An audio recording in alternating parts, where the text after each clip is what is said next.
when somebody's stunned, Lunara doesn't go, this is my moment to thrive. Whereas Nazeebo, like, you know, he's just ready for that zombie wall. He's ready for the spiders. You maximize the value out of the spiders. You can even prime the toads with that as well. So, yeah, I completely agree. So, Resurgence here into the draft. Hopefully, we see some changes. But first, we got to figure out where we are going for Game 2. I think you go to a 2-lane map, something smaller, if possible. I think BOE is I want available. Warhead. There is Warhead. Cheese the Warhead. Okay. That is, oh man. That's not it.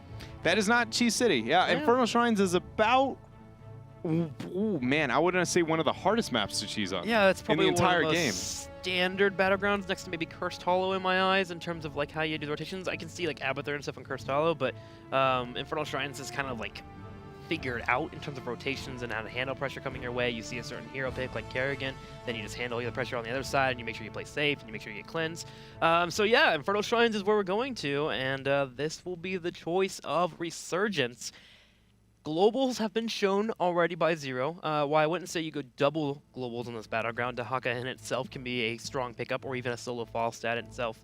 And also, we have seen Sonya in the past from Zero. So let's see what happens here as the draft will be unfolding. Resurgence, I think you just play standard. I think that's the plan here. Is they're going to play their standard game and hope they can stay in the tournament. Yeah, I think that's going to be the case as well. The real question mark here is, you know, do we bust out Jimmy? Is Jimmy come back? Is this his comeback moment? Jimmy couldn't carry earlier, but maybe he can carry now. With the weight on his shoulders, he becomes the relentless soldier we need, the Space Marine. So yes, let's go ahead and move into the bans. ETC, I think with Infernal Shrines being the battleground, you also just ban out Tacit right here. Resurgence, stop trying to give it away to your opponents, as obviously we saw how strong Zero can play with it. Yeah, but then it comes to the, you know, Zarya, Tassadar qualm, like, is it worth, like, sacrificing one for the other? And it looks like Resurgence is going to agree, at least for their first hover here, over the Gul'dan. I don't know, man. I just hate playing against Tassadar. He's way heavy prioritized for me when it comes to bans. When it comes to Infernal Shrine specifically, I agree solely off the fact that he is he's one of the few that fit that pseudo support that actually have Shrine Control. Zarya has Shrine Control post 10 only off the idea of kill potential, right? Whereas heroes that have Shrine Control when it comes to actual skill to defender clearing are infinite more value for me across the board, just purely based on the fact that they suddenly are far more forgiving when it comes to your composition across the board. You can make up for, you know, you can focus on the rest of your heroes being that deadly hero that you want to be to get that kill potential, and suddenly you're like, well, how do we make up for the Shrine? And you're like, I got a Tassadar. You know, it's all good. It's going to be agreed. You know, we see Zero lock in the task. Bala was banned out, so that's not an option anymore. Yeah. I think that means Resurgence is going to pick Gul'dan themselves, though. I feel like we're going to see potentially a Kerrigan as well from Resurgence in their region. Kerrigan is still very prominent on this battleground. In fact, we had a ban on it last time. I mean, I love Kerrigan on this map. I think it still should be a universally respected hero when it comes to Infernal Shrines, because she does a little bit of everything. You know, it genuinely feels like she was kind of built for the map in a lot of ways. Her synergy not only on the Shrine itself, but then more just the follow-up is something I think that's really undervalued. We'll see where they go, though. For having a very predictable first pick on the side of Zero, I'm surprised that we see Resurgence going this deep. I think that's something that's kind of undervalued from, you know, a viewer's perspective, is if you have a very standard meta come out and your opponent picks exactly meta and the second team just sits there and doesn't make a move, it means that they obviously didn't have it planned by the time they banned. Significant, like, you know, that Tassadar was almost 100% predictable. So you didn't have an instant pickup, and then you go deep into your draft going, do we go this or do we go this? Most of the time that already shows, you know, the confidence level of a team. Zero, though, waiting for their pickup with the Ragnaros and Murden. A little bit of Shrine Control in Rag. Really solid defender. Overall, strong hero, obviously. But not too much when it comes to the control. Tyrael locked in here. Do you Greymane right now? I'm pretty confident you just Greymane. Yeah, you just go Greymane. Yeah, because Greymane, one of his best maps, you already have the Tyrael. You've already got, why wait, you know, risk it. And then you just ban out the Kerrigan, be safe. Not risk the opportunity of that. Even with having the Ragnaros, I would still be fearful of it. This is a huge power play for Zero in this draft, and they wait on it. Wow, they implemented Rhaegar. Well, okay, actually, You could not ban the Kerrigan, risk it going over. I see, but then, yeah, your opponents can ban it. I was saying you could risk either or, right? You can run both, and that is a dream. Tassadar, Rhaegar, Kerrigan, Tassadar, Rhaegar, Greymate is insane. But Resurgence going to ban one out, so then, you know, does Zero let it through and that's the direction they want to go, or could it be denied by Resurgence? I do like this little mind game that we finally see here in the mid part of this draft. It seems like Resurgence a bit more consideration to, you know, universal meta rather than maybe their own regions. Fearing will be the ban. I was thinking about that, Kerrigan, or maybe even Zarya as one of the bans here. But we have our Ragnaros and Murden. Now over to Resurgence. This is the part where I want to see them either commit to the full let's do some shrine control, or if they're just going to try and handle team fights and defend on their way in. Ragnaros obviously lends itself to be a great defensive tool on this battleground. Of course, you can make it offensive. Murden as well. Kind of a decent bully, but he doesn't really do too much in terms of the shrine control. So I wouldn't mind maybe seeing a Sonya here from Resurgence, and maybe they start to actually stack up on that front line, become kind of unbeatable, unkillable, if you will. I actually really like the Sonya pick, because no matter what the melee enabled, like, Zero has to pick in melee they're going to enable. They have to. That is what their draft is built to do. So who is the best anti, whatever that's going to be? Sonya could be the option, or you hold off and you Arthas. You wait for the last pick and you Arthas into that draft because it is a nice soft response to Zero. That being said, for those at home, have to consider the fact this is not the new latest patch. Arthas is not, you know, the man that he's really known to be on live patch, so it wouldn't be as big of a pick, but they opt towards that Sonya right there. It's going to deal decent if we see Zero go with the Kerrigan.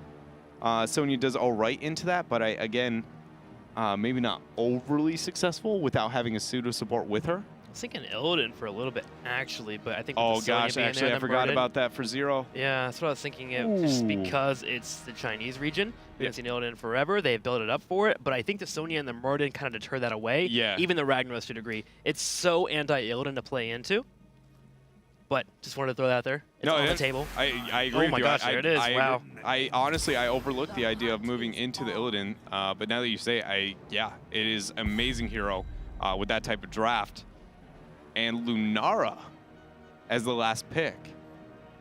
That is a very creative choice, I guess, is what I'm going to use. So I look at it as it's just, okay, everyone support Illidan. Illidan is a pain in the rear, and meanwhile, Lunara is just poisoning everything on the front line. I do think it's a bit hard, though, to actually kill Sonya and Murden with the Lunara and the Illidan. Yeah. Like, she has so much surviving ability. I mean, I wouldn't mind picking up block here, Ferocious Healing, Wrath of Berserker, and then you just spin to win all day. If you pick another ranged assassin that it can be self-sustaining and deal with any solo pressure, can win a trade into Lunara, I do think it's a very risky pick. I thought about it for a moment. Even though he's been nerfed there, but I think he works here. There he is.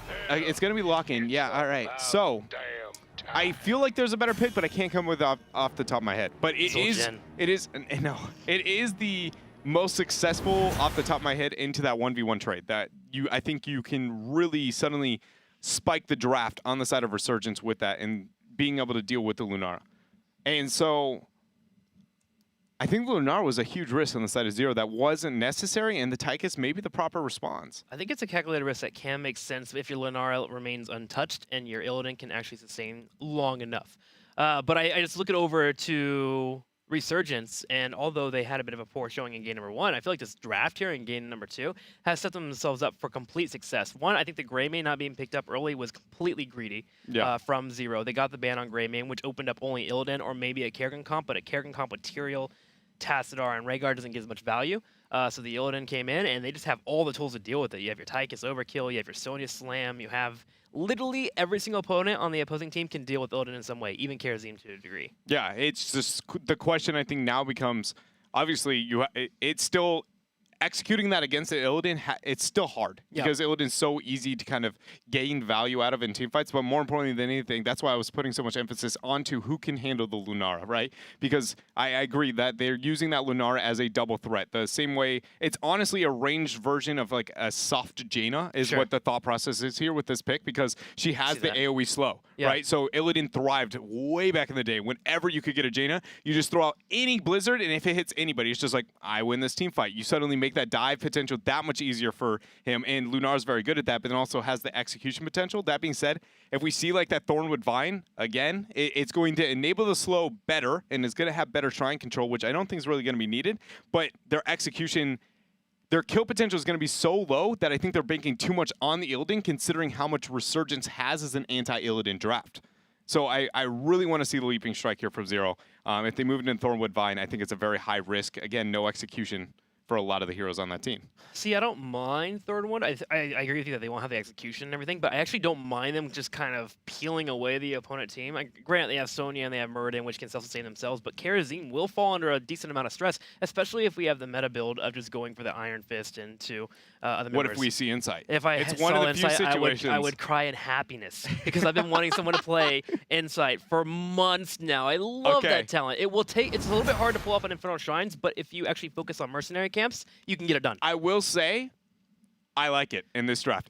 There's very few moments I think Insight has a spot, but there is not a single hero on the opposite side I'm afraid to punch. Drake, I have skeletal defenders to punch all day, and it's into a Lunara where I'm going to need to maximize the value out of my W. It is a draft where I actually enjoy seeing an Insight if it got picked. And that is a rare moment for me. I do have moments where I like very niche picks, but that's being said, there's a reason they're niche, you know, and this is one. I'm done casting. If Insight gets played, all right. I'm happy. I'm a happy man. I retire. It was like Insight was played in the year 2017. That was a good time. Ever since then, I've been retired on the Bahamas, chillaxing. Trends. If I do not want Iron Fist, actually. I would say I would prefer Transcendence. Yeah, I don't think you go Iron Fist here. Anything but Iron Fist is the better choice, and I think Insight's the most optimal. But yeah, again, if the Iron Fist damage point, like, it's just not going to provide much to this team composition, considering the double pseudo support, a pseudo support, and having Tyrael, who's debatably another one on top of it. It's just really, I don't think it provides enough threat to the front by any means there. So I would like it a lot. Hopefully they move that direction. I think it works too because you can, your Sonya and your Muradin can just be by themselves. You don't have to worry too hard about them. You can stay back, punch Illidan a few times, make sure your attack gets healed up. If you need to dive into your Muradin for a save, you can pop it out because you have those cooldowns just popping like crazy. I think a counter argument would be Iron Fist into 1,000 or into 100 Fist as 16, which you can get more pressure out. Destroy Lunara. Yeah, well, yeah, you can get more pressure out in that sense. Okay. So I guess I can see you moving into Iron Fist and it being justified with that talent. All right, let's get ready for game number 2 here between Zero and Resurgence.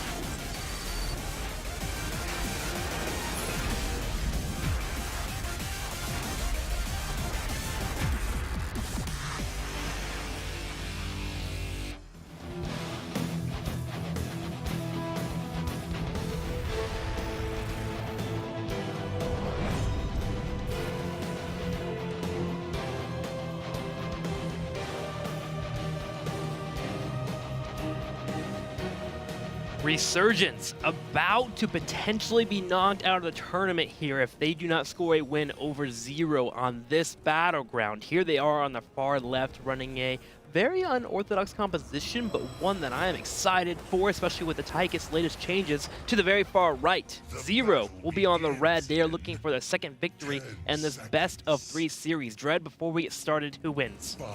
Zero. All right. They have such a easy to run composition in most situations. I don't know. It's very hard to run, and when you really think about it, but it's also Resurgence has the tools to be able to deal with it, but they need to be on point and have very heavy coordination. That's like what Illidan Comp's force is, coordination. And anytime they don't have it, you just seem to slaughter your opponents. That being said, when the coordination's there, suddenly Illidan Comps become viable but really hard. And I think the skill gap is heavy enough in Zero's favor that I see the Illidan Comp just not having that much to worry about. Just working out the win more strategy.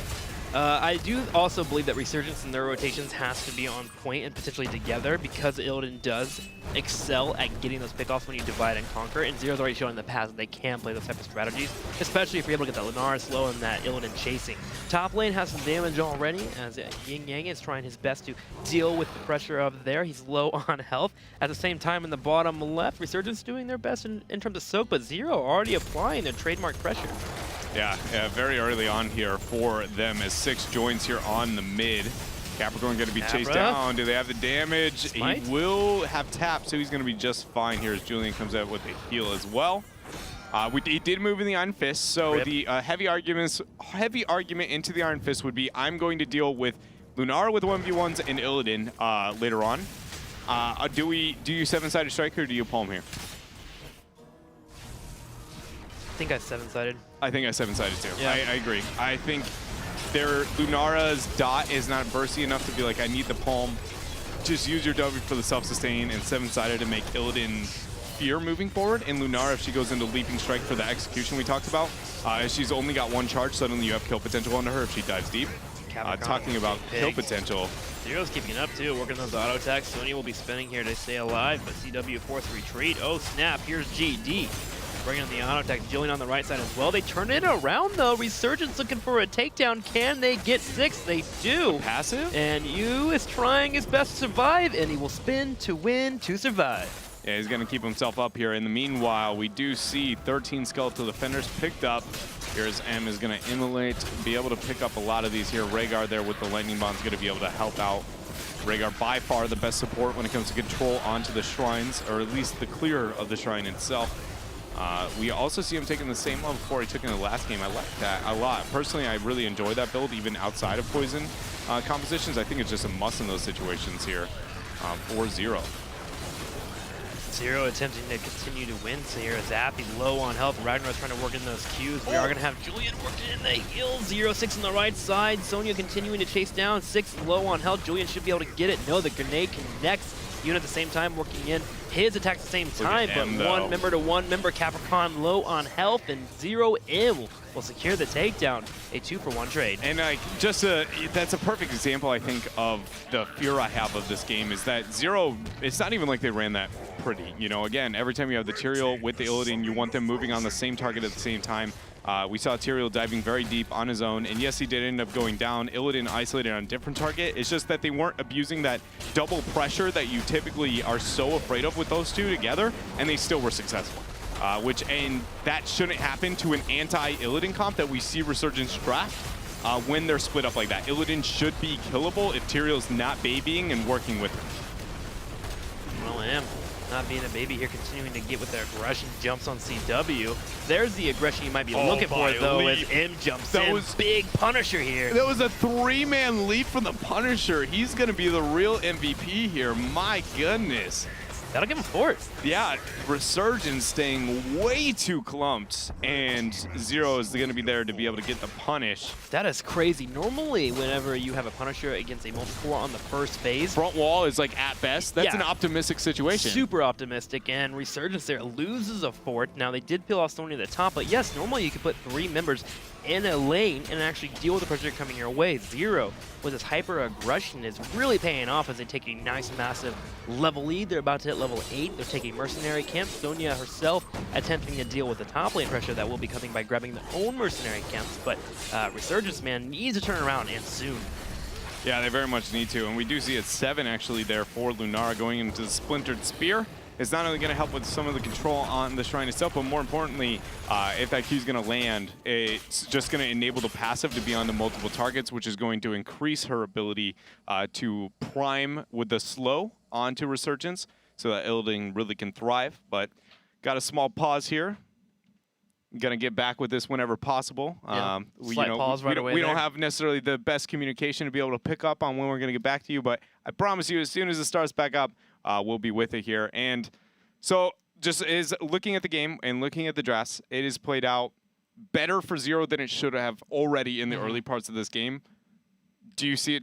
Is there a turnaround? I don't know, because every time I look at Tychus, he's half health because he takes 2 auto attacks from Lunara and W because of his slight small range that he doesn't have available to him. I think I need to see Run and Gun a little bit more aggressive if he actually wants to go in for those trades. If not, you need to play more reserved, just because of what the nerfs actually do to you. Now, you actually can't take those trades against Lunara.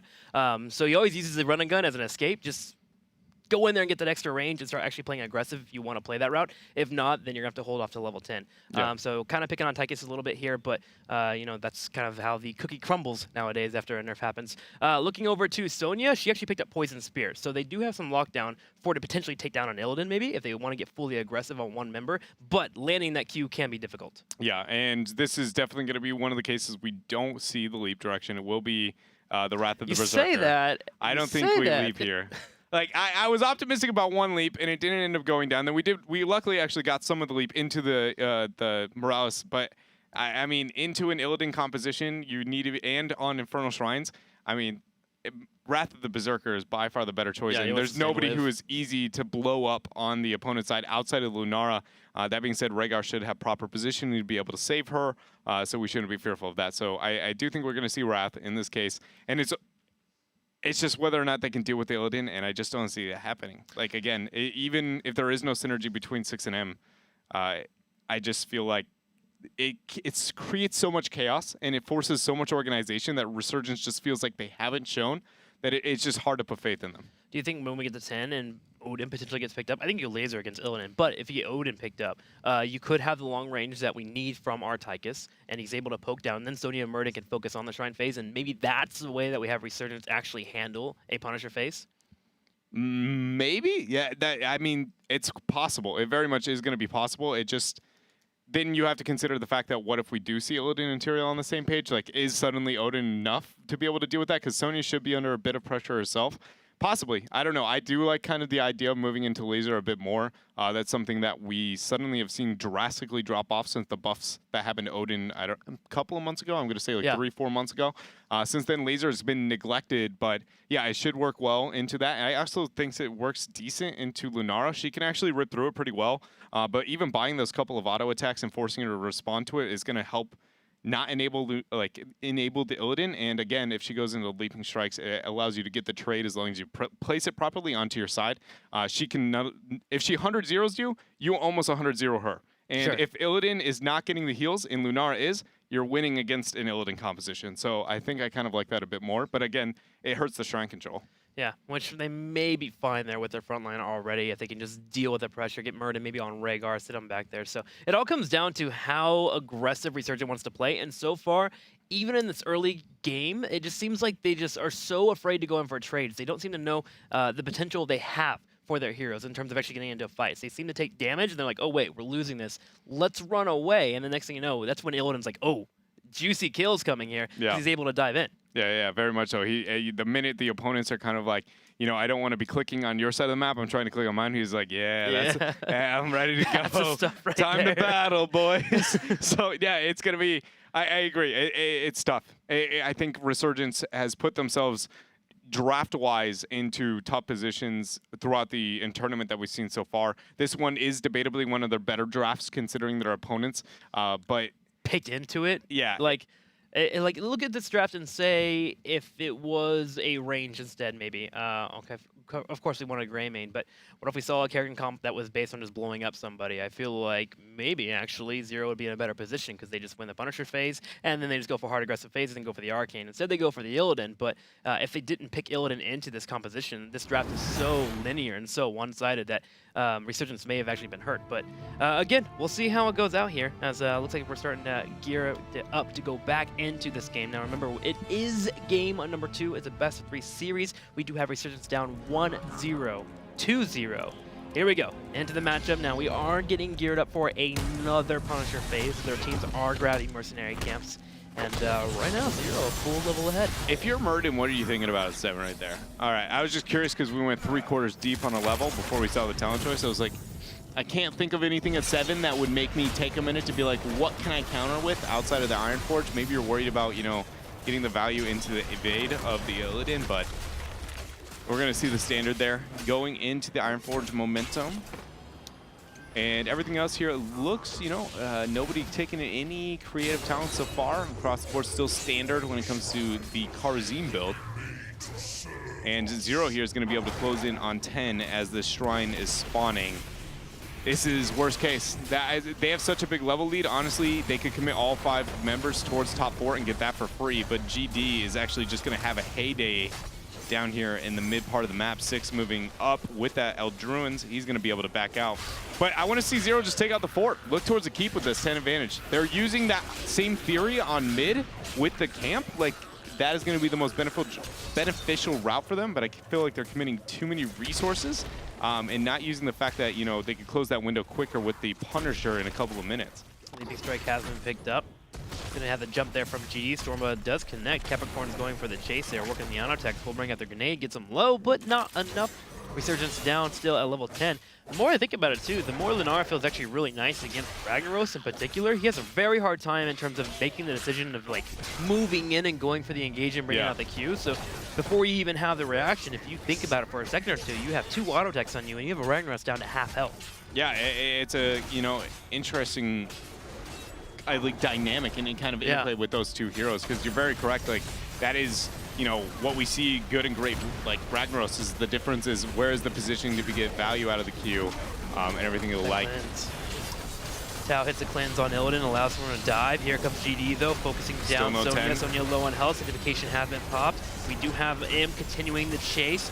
Zappy dead as well, 2 members falling. There is a Murden on the back right that's trying to hold his own. GD will start to work on him. He will be able to jump away, but the 4 is for free. 10 is going to be picked up, and in fact, we do see Palm as a choice for Karzin. The chase here onto CW, 1 leap is going to be used 13 seconds before the next one's available. Good shield to eat some of the damage there, but Tyrael, he's out of mana. So Lunara has to get in the way to be able to confirm the kill, and the Avatar, whether it's necessary or not, is going to be able to allow Resurgence to retreat with Murden's life.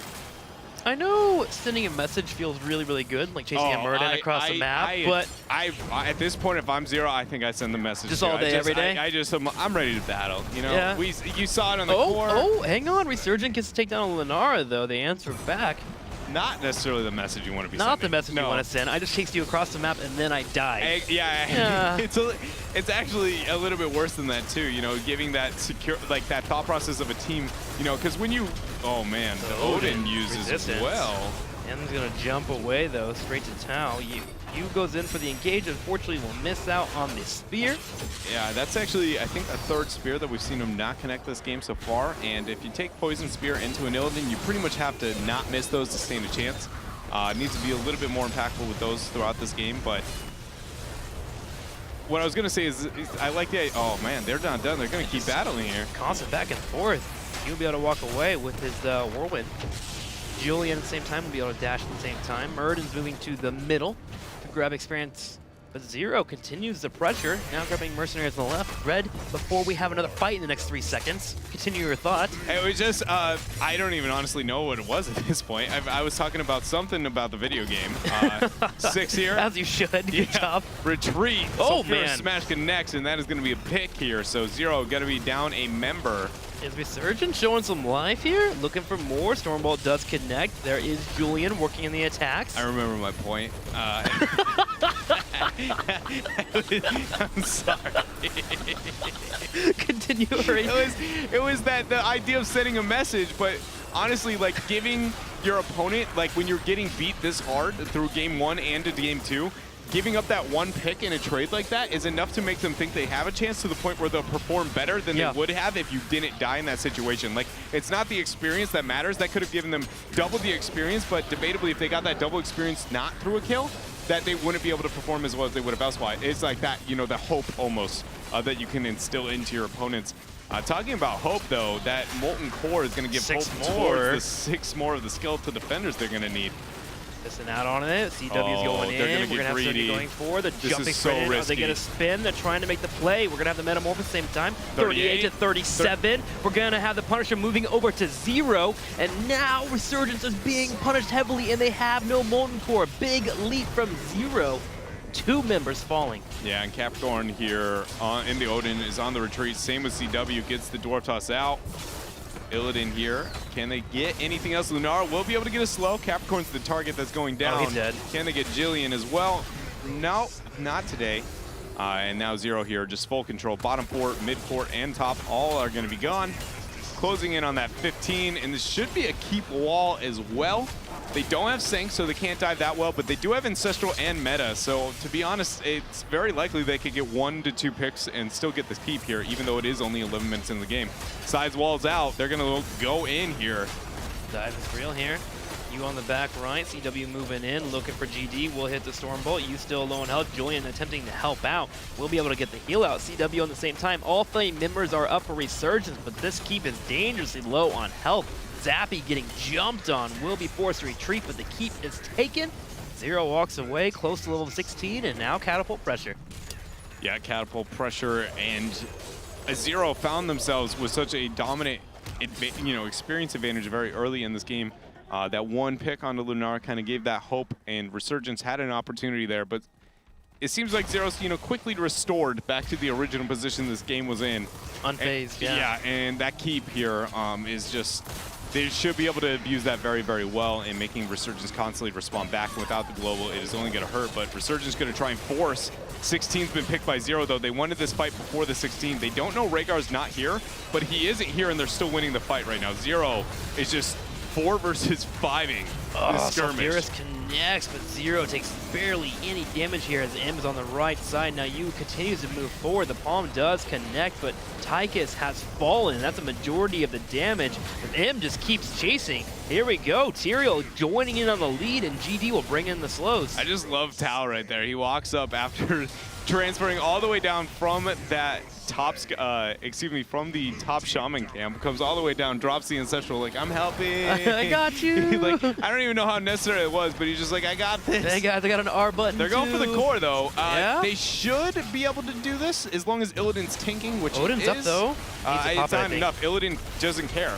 Sonya's the only thing that can kill him. So as long as M doesn't die to Sonya in the next couple of seconds, which is not going to be the case, they should be able to lock this down. Illidan's just too good on the core. Sanctification or not, and Zero in a very controlled manner. A couple blips here and there.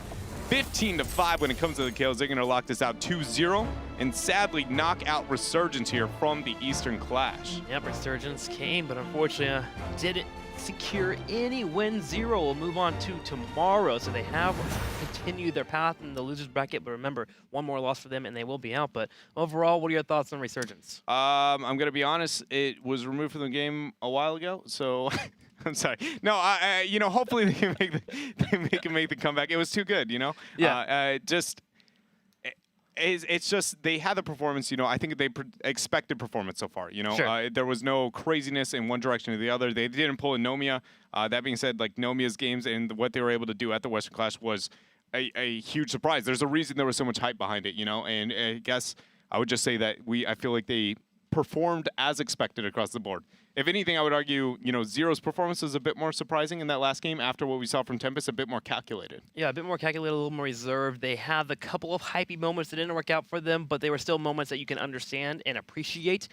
So now with that in mind, as they move into tomorrow, as they continue to clean up their gameplay, we could definitely see more great plays from them. Because so far, even though we saw E-Star with a 2-0 victory earlier over Taiwan, I don't think it was as clean as what we saw actually with Zero playing against the Tempest team. That was actually very surprising to see, and it feels like we could be in a world right now where Zero would actually be in the winners bracket, and we would have had Tempest against Resurgence if they had secured the wins there and not had to deal with the boss push, of course, on Braxis. But regardless, Zero has came up and they showed up at this tournament with a roster that is 2 different teams just mashing together and doing well. Yeah, it is interesting, and oddly enough here is kind of the fact that we see GD consistently representing them as the MVP here for the squad, because again, we got to keep in mind that we have 2 members here from X Team on the squad, and he in fact is going to be one. So even working with this new squad, never working with Melody C, M, and 6, and maybe not necessarily ever, but the fact that they aren't on the exact same team for so long, and that they're kind of just shuffling around, and then he just comes in here and just he's stepping up, and it's working very well for Zero, and I think it's only going to be able to benefit them as the tournament moves on. Yeah, both his Vala and his Lenara play are almost unheard of levels of aggressive play. You normally don't have a frontline Lenara occurring, but that was working out for them, and it's even worked out a little bit against the Korean teams. Now, obviously, when it comes to punishing, we're going to have to see some teams that get a little bit better at stopping GD, yeah. And that's the moment when I get to question and get the answer of, like, is he actually a really solid assassin? Because the moment you get punished, it all comes down to being a little bit more reserved at that point and changing up your positioning. And if you change up your positioning and you adapt, then I'm all on board. I love your aggressive play. But if you can only play aggressive, but you get punished so heavily and you just can't do anything for your team afterwards, then I'm going to be upset with them. Yeah, I very much agree. It comes down to that point where when you wait for your opponent to punish you, then it comes down to not playing too safe as well. You can have the inverse where the team is just essentially not really making anything happen across the board on that hero. But overall, Zero started, looking at the history of them as a team, rose to the top of China for a while. They seem to be stumbling recently, and I projected with having this mishmash of a squad that they would really kind of be hurting. But it doesn't seem like it's going to be the case, at least not quite yet, as they are still alive here at the Eastern Clash. Well, Zero will walk forward and we'll see them play tomorrow. But next, we have one more match for the day. Team Face Check will be taking on Super Perfect Team.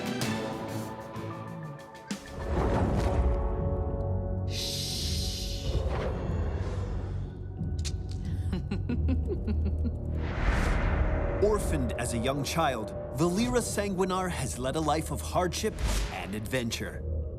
She forged iron bonds of friendship with Brawl Bearmantle and Varian Rin while fighting alongside them as a gladiator. Even after becoming Varian's advisor and bodyguard, she held on to her independence, which she still maintains as a member of the secretive Uncrowned. Now in the Nexus, Valira is loyal to neither the Horde nor the Alliance, but to her friends and herself. Valira is a quick and deceptive assassin who strikes from the shadows with deadly combo attacks. Valira uses energy instead of mana to cast her abilities. Unlike mana, energy constantly replenishes at a rapid rate. She also generates combo points when using certain abilities on enemy heroes, which she spends to make her finishing move much more powerful. Valira's first ability is Sinister Strike. Valira dashes forward, striking all enemies in a straight line. If she hits an enemy hero, she stops immediately, generates a combo point, and the ability's cooldown is significantly reduced. With Blade Flurry, Valira can damage multiple enemies at once by spinning her blades in an area around her, generating a combo point for each hero she hits. Eviscerate, Valira's finishing move, can only be used if she has combo points. Casting this ability spends all of her points to slash an enemy with both blades at once. The more combo points she spends, the greater damage Eviscerate deals. Valira's trait is Vanish. Just like the WoW Rogue ability, activating Vanish immediately places Valira in stealth, granting her an entire new set of abilities. All of her abilities in stealth generate combo points and bring her out of stealth when she uses them. Ambush is Valira's signature combat opener, stabbing an unsuspecting enemy with her daggers for heavy damage. If you need crowd control, Cheap Shot allows Valira to stun an enemy while also dealing a small amount of damage. Garrote is a particularly vicious opener. Along with its initial damage, this ability silences an enemy and deals additional damage over time. The first of Valira's heroic abilities is Smoke Bomb. She creates a cloud of smoke at her current location. As long as she remains in the cloud, she takes reduced damage and can't be revealed, even while attacking and using her abilities. When using Cloak of Shadows, Valira shrouds herself in darkness and becomes unstoppable. Valira also takes reduced ability damage and clears herself of all existing damage over time effects.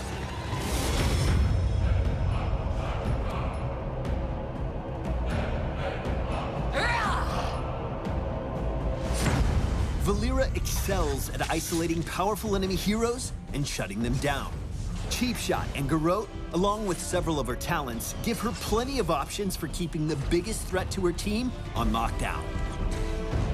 Be on the lookout for opportunities to use Valira's abilities to their greatest potential. Use Blade Flurry when enemies are grouped up to instantly generate 3 combo points. Sinister Strike's dash can be used for its mobility as well as its attack, allowing you to dodge skill shots or escape from a fight. Vanish gives you access to powerful opening attacks, but don't be afraid to start fights out of stealth, then vanish mid-combat to trip up your opponents and continue racking up the damage. When fighting against Valira, try to knock her out of stealth so that her options are limited. Valira's heroic abilities focus on survivability. Smoke Bomb is great when fighting multiple enemies in melee range, and Cloak of Shadows helps Valira avoid being locked down or focus fire. Both abilities can be used from stealth without revealing her, making them powerful tools for setting up team fights or assassinating dangerous enemy heroes. As a legendary rogue and a master assassin, Valira isn't afraid to slice and dice her foes from the shadows or face to face. Make sure to leave us a comment and subscribe to Heroes of the Storm on YouTube and around the web, and we'll see you in the Nexus. I'll see you in the shadows.